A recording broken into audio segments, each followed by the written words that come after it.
Est-ce que vous savez que de la même manière qu'un moteur est réversible, un moteur quand on l'alimente en courant il se met à tourner, et si on le fait tourner il peut produire de l'électricité. Et bien de la même manière, un haut-parleur peut également être réversible et peut servir de micro. Tout d'abord, revoyons le principe de fonctionnement d'un circuit audio. Une source sonore va mettre de l'air en vibration. Cet air en vibration va venir frapper la membrane d'un micro. Ce micro va créer un petit courant alternatif. Ce courant alternatif sera ensuite amplifié. Ce courant alternatif amplifié va ensuite venir mettre en mouvement la membrane d'un haut-parleur. Et le haut-parleur va donc mettre l'air en vibration en créant une nouvelle source sonore. Voyons maintenant comment un micro peut convertir une vibration sonore en un signal électrique. Le micro est constitué d'une membrane, d'un aimant et d'une bobine. La vibration de l'air va mettre en mouvement la membrane, donc la membrane va se mettre à vibrer. La membrane, en vibrant, va faire déplacer la bobine autour de l'aimant, ce qui aura pour effet de créer un petit courant. Ce courant sera alternatif, parce que quand la membrane va se déplacer dans un sens, ça créera un courant dans un sens, et quand la membrane va se déplacer dans l'autre sens, ça créera un courant dans l'autre sens. Parce que je rappelle, une onde sonore, c'est une succession de compression-dépression de l'air, ce qui fait que la membrane, elle va vibrer au rythme de ces compressions-dépressions de l'air qu'elle va recevoir. La bobine étant solidaire de la membrane du micro, les deux vont se déplacer ensemble, et l'ensemble se déplaçant par rapport à l'aimant qui lui ne bougera pas, ça va créer un petit courant. Voyons maintenant de l'autre côté comment le haut-parleur peut convertir un signal électrique en vibration sonore. Eh bien, le haut-parleur, il est lui aussi constitué d'une bobine, d'un aimant et d'une membrane. Donc on voit qu'il a exactement les mêmes types d'éléments que le micro, sauf qu'il est prévu pour fonctionner à l'envers. Il va recevoir un courant alternatif. Ce courant alternatif, quand il est dans un sens, il va pousser la bobine qui est rattachée à la membrane dans un sens, ça va créer une compression de l'air, et puis quand le courant alternatif sera dans l'autre sens, l'ensemble bobine-membrane va se rétracter et créer une petite dépression d'air au niveau de la membrane. C'est cette succession de compression-dépression d'air qui va recréer une source sonore, c'est-à-dire du bruit, du son. Mais vu qu'on vient de voir qu'un micro et un haut-parleur comportent quasiment les mêmes composants, est-ce qu'un haut-parleur ne pourrait pas faire office de micro? On va commencer par faire un premier test en branchant les deux bornes du haut-parleur sur une voie d'un oscilloscope. Voici un vieux haut-parleur. Ça, ce sont les deux bornes d'alimentation du haut-parleur. Les fils correspondant à ces deux bornes, je viens les brancher sur une voie d'un oscilloscope. J'ai choisi le réglage 1 carreau égale 200 mV. Et puis maintenant, je vais venir frapper la membrane du haut-parleur avec un crayon, très doucement. Et regardez ce qui se passe. On voit que le moindre petit choc que je provoque sur la membrane, ça nous crée bien une tension alternative. Je vais changer l'échelle verticale pour qu'on puisse exactement mesurer la tension, parce que là ça sortait même de l'écran. Donc je vais prendre 1 carreau égale 500 mV, c'est-à-dire 1 demi-volt. Et vous voyez, en tapant tout doucement, j'ai plus de 2 volts en positif et en négatif. Donc je vais diminuer encore l'amplitude, l'échelle. Là je suis sur 1 carreau égale 1 volt.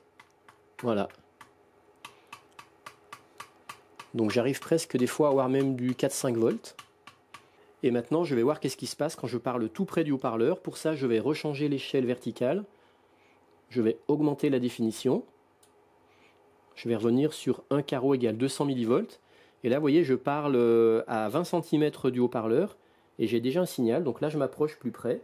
Et là je parle tout près du haut-parleur et j'ai un très beau signal. Donc ça montre bien que en parlant dans un haut-parleur, ça crée un signal électrique alternatif au rythme de ma voix. Oh, oh, oh. Je parle très près du haut-parleur et on voit très bien le signal électrique créé par ma voix. Et tout ça grâce au haut-parleur qui fonctionne en fait, comme un micro.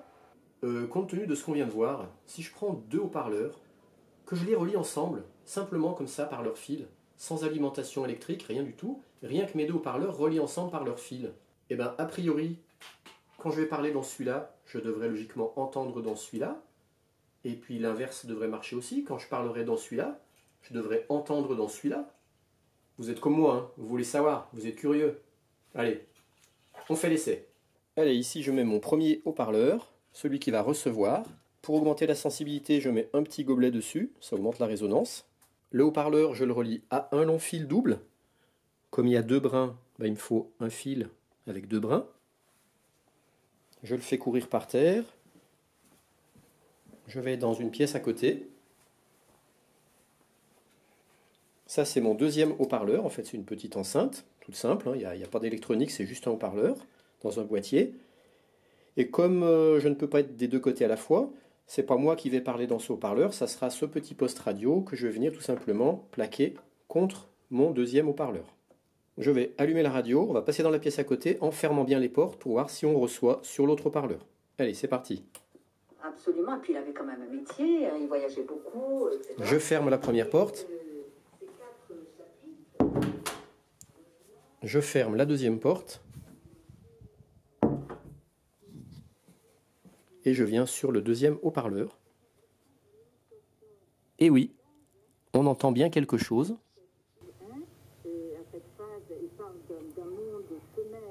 Le volume est faible parce que forcément le signal n'est pas amplifié.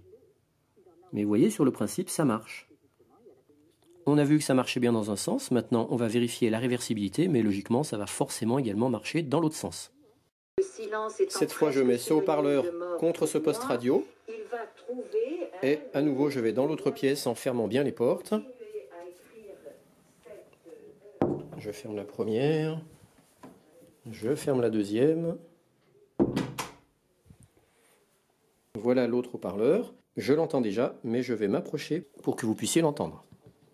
Il y a donc plusieurs publications. Chez Gallimard, le coffret de la règle du jeu qui paraît dans la collection. Donc effectivement, ça marche bien également dans l'autre sens. Ce qui fait qu'on s'est créé un petit interphone, parce que ça peut marcher dans les deux sens. Et tout ça sans électricité extérieure, donc c'est ça qui est incroyable. En bonus, pour ceux qui maîtrisent un petit peu l'électronique, je vous montre maintenant ce que ça donne avec un petit système d'ampli. Hop, je ferme mes portes. Et vous allez voir la différence. Ici j'amplifie un peu avec un LM386. Donc le son est nettement plus fort que tout à l'heure, parce que là sans m'approcher on l'entend. Et si je relie ensemble 2 broches du LM386 à travers un condensateur, j'ai une amplification beaucoup plus forte.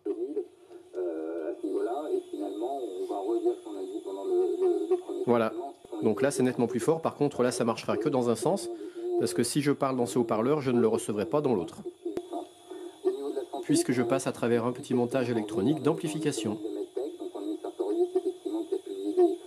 Voilà de près le montage sur la breadboard.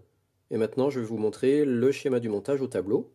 J'utilise une aliment 5 volts, ici on a le plus. Le moins il est symbolisé ici, ici, ici, ici et là. Ça c'est le premier haut-parleur que j'ai collé contre mon petit poste radio.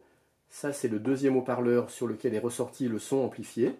Ici j'ai mon LM386, avec ici son alimentation positive et ici son alimentation négative. Ensuite, les 2 broches du haut-parleur, je les ai branchées comme ça. Une broche sur le moins de la lime, l'autre broche sur une des entrées du LM386, l'autre entrée sur le moins. Ça, c'est les 2 pattes que je relie ou pas à travers un petit condensateur de 33 microfarad. Quand les 2 pattes ne sont pas reliées à travers ce condensateur, l'amplification est moindre. Et quand je viens relier les 2 ensemble, l'amplification est plus importante.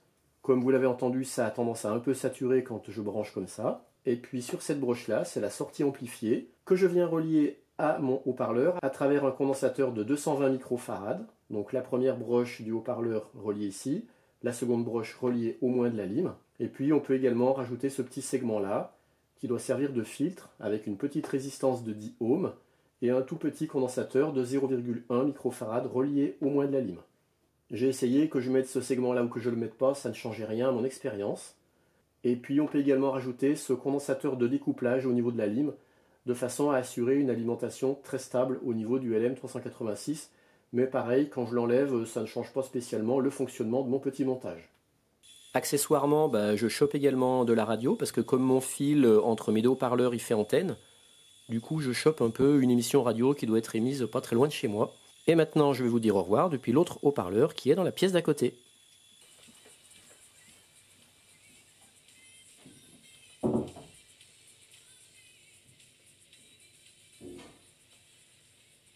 Et voilà, cette vidéo est terminée. J'espère que ça vous a plu. Moi, personnellement, j'adore toujours faire ce genre d'expérience. Et si l'électronique vous intéresse, eh bien, n'hésitez pas à aller voir la playlist qui s'appelle Tronic Aventure. Allez, bye bye!